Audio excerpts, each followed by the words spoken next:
It's a big deal for the Twins. The big rumor on Wednesday was the Twins had already signed him, but they worked hard throughout the night for the last 24 hours trying to add Ervin Santana, a guy that they really wanted.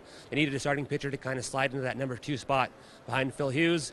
Able to get a deal done here today in the last day of winter meetings, getting a 4-year deal done for $54 million.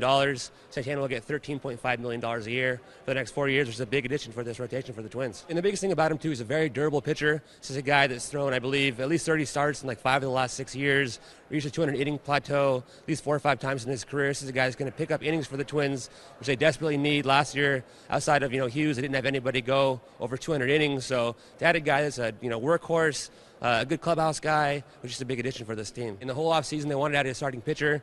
They're never going to go after one of those top-tier guys, the Lester or Schertzer or Shields, but Santana's right in that next tier, right in that second tier.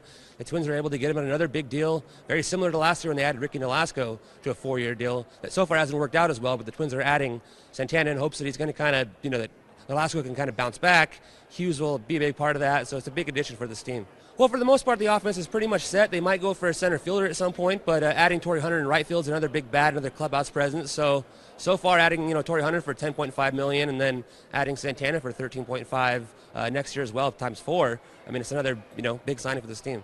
They still have a lot of other pitching options. Alex Meyer, Jose Barrios, Cole Stewart down the line. So at least they have some hard-throwing, good options that are in the minor leagues that are coming up, while also having some guys under contract that hopefully give them some things such as Santana and Hughes.